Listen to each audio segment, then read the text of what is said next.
Hi, everyone. Hello. It's Victoria and Claire, and we are here to talk about how to get out of a teaching rut.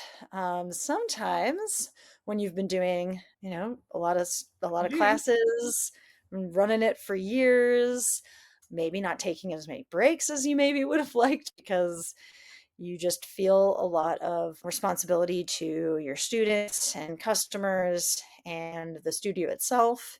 And you're just starting to feel a little uninspired um, Mhm. by the day to day class teaching experience. And I think that happens for everyone.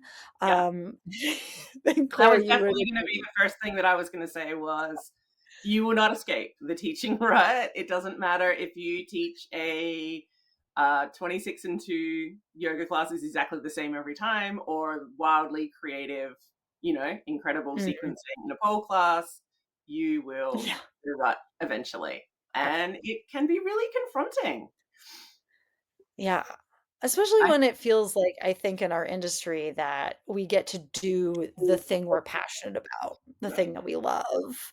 And how can you ever work a day in your life if you love what you do? But it is work and it is, it can start to feel, I guess, repetitive. And I don't know, you get a little bored, you get a little tired. And I think that's when people start to lose some steam. Yeah. And I think the first thing you need to do is just kind of give yourself grace and accept that it does happen to everybody. And there's no two ways about it.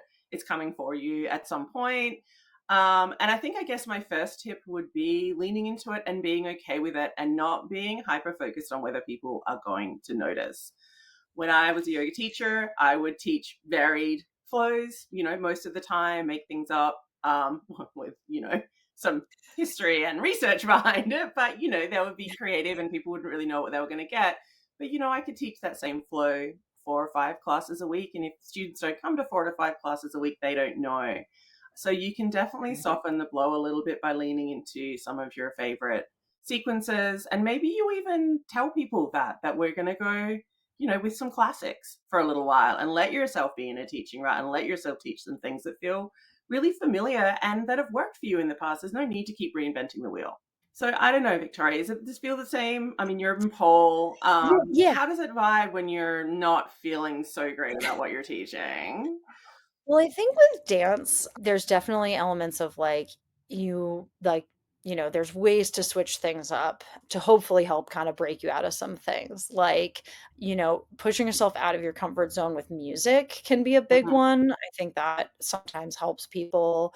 But also, like, when you're talking about, revisiting some favorites, every once in a while, when we're having like a rough month or I'm going to be away for a bit or something is going on, we try to be like, "Hey, no, doing a throwback is fun, actually, and we're gonna revisit something and do it again," and then that kind of is an interesting way to be, "We've done this before, but now we're going to, like, meet it where we are now," Yes. which can be kind of fun from a student perspective, and I think that can really help.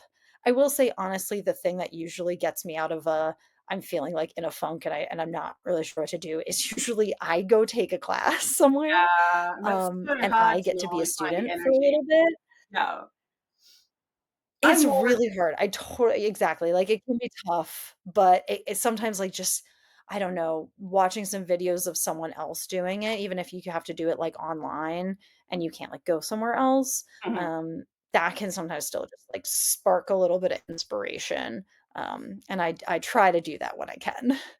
I totally agree. And actually, the music thing you said sparked a memory in me of, yeah, times that I've been in a rut as a yoga teacher and I'd put together a playlist for the next class. And then at that point, the excitement took over for playing that playlist in class and how that Yeah. was going to feel and how people were going to respond. Yes, I am one of those yoga teachers that plays sometimes slightly offbeat music in my yoga classes. Not for everyone, but that's okay.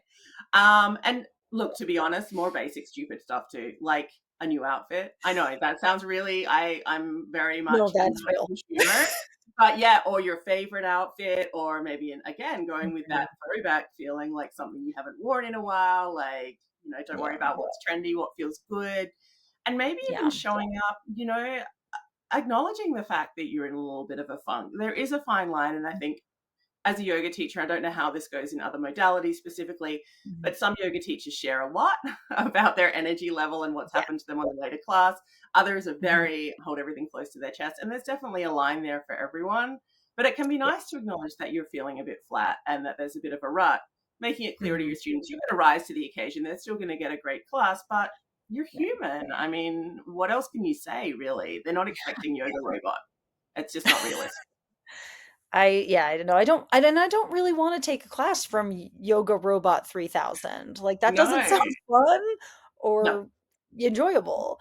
I no. you know, I think people do make connections with their instructors, but sharing a little bit to just be like, "Hey," sometimes I'll come in on a Mon if I'm teaching on a Monday and I'll be like, "Mondays, right? Like, sometimes they're not having the best time, but, like, let's try to have a really fun time in here, or Right. let's try to, like, shake this funk off and just get excited." And honestly, I think there's an element of when you get in front of people and you are sort of you have to be on. Yeah.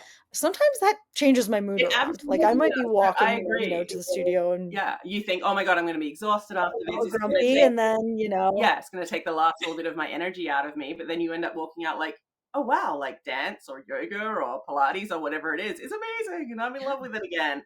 Now, to be fair, "It's the best sometimes you part of your day." walk out Yeah, yeah, because it's amazing. But sometimes you do walk out completely drained, and at that point, you obviously take care of yourself yeah, and, let yourself yeah, sink into that. Um, but yeah, I think being honest, knowing that it's going to happen, leaning mm, into some tried and true techniques and making yourself feel comfortable gives your students permission to do the same when the same thing happens to them because they'll come into a learning rut or a, practicing rut. yeah, So you're really showing them in the same way that you show them how to do the thing when you don't really feel like doing the thing right now. yeah. How do you kinda handle the plateau experience? Absolutely. You're like, "Oh, I've been doing this for a while. And I'm not a beginner anymore, so you lose all that, like, immediate, Yeah, adrenaline rush, and you're just kinda in it, and yeah, just we could model good behavior for our students on, like, "We can still do this, and how do we switch it up for us? How do we help them feel like they can switch it up?" I think it's a good part of the practice. absolutely. It is part of the practice, can't be avoided. Yeah, Yeah, absolutely. yeah. So, if you're feeling that kind of thing, if you've been understand that we've all been there Absolutely. and you'll get out of it again. It's just a little bit of time, a little bit of creativity, and hopefully you'll be on the other end of it soon. 100%.